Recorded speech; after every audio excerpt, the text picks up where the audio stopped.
Hey guys, Metal Driver here bringing you another WWE Elite review. Today I'll be looking at Series 81, Stunning Steve Austin. Looking at the sides of the box, you see an image of Steve Austin on both sides. The back of the box features an image of Stunning Steve Austin, a brief bio, career highlights, a description of this figure, and the rest of the figures that are in this wave. Bio includes from Austin, Texas, weight 252 pounds, and height 6 feet 2 inches. Career highlights include WCW Tag Team Champion, WCW United States Champion, and WCW Television Champion. The description states, as one half of the WCW Tag Team Champions, the Hollywood Blondes, Stunning Steve was always ready for lights, camera, and action. Alright, now that we have looked at the box, let's go ahead and open this figure up and take a closer look at Stunning Steve Austin. Alright, and here is Steve Austin out of the packaging, but first, let's take a look at the accessories that he comes with. So he comes with a pair of interchangeable fisted hands. Then he comes with this director's clapboard, which does work.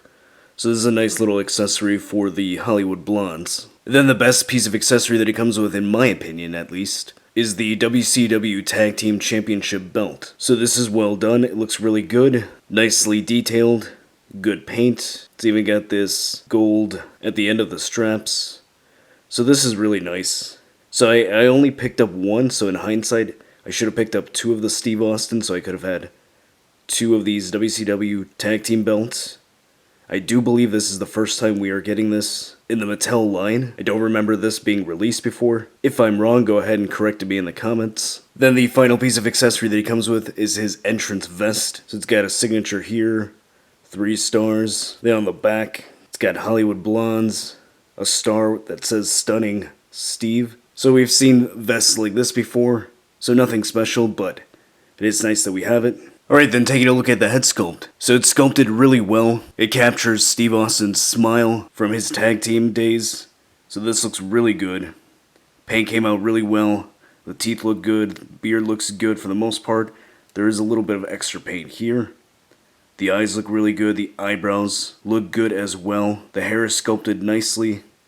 He's got his part right here. It's just a solid paint on the blonde hair, so there's no extra highlights or shadowing. Does look like there's a little bit of extra paint there that's not supposed to be there, but it's not a big deal. Do like the sculpt work on the hair, so really well done. I think this looks spot on to how Steve Austin looked during his WCW days. Then looking at the torso, so no extra paint there other than the wristbands on the arms. It does appear to be the same torso that they've used with the other Steve Austins. If it's not the same, then it's a very similar one. And looking at his trunks, he's got 3 stars here on the front, which is painted really well. Then on the back, it says Blondes. The lettering is painted really well. The line work is good, nice and crisp. Then he's got a red star that has some missing paint on this point, so that's a little bit disappointing, but it's not a major deal. Then he's just got standard black knee pads, no extra paint. Then he has white boots. Black star on the side on both sides. The black stars are painted decently. There is some missing paint on both of them, as you can see here on the right and on the left. Then there is paint on the laces, so that's painted black as you can see. Painted pretty well for the most part. Just some small mispaints here. Then the feet are painted pretty well. So overall, decent job on the paint there. Alright, then going over the articulation, the head is on a ball joint, so it looks not very far up. It doesn't look down due to the chin right here. He can turn side to side, and he can tilt. Shoulders have a hinge which allow it to go that high up. He can rotate all the way around. There's a bicep swivel. Single jointed elbow which gives good 90 degrees. Swivel and hinge at the wrist. Ab crunch allows him to go that far forward and that far back. He has a waist swivel. Ball joints at the hips which allow it to go that far out, that high up. There's a thigh cut. Double jointed knees, which has a pretty good range, so the knee pad doesn't really hinder too much of that articulation. He has a cut at the top of the boot. Ankle has a hinge which allows it to go that high up, that far down, and he has some slight ankle pivot. Then here is Stunning Steve Austin next to the Defining Moments Stone Cold Steve Austin.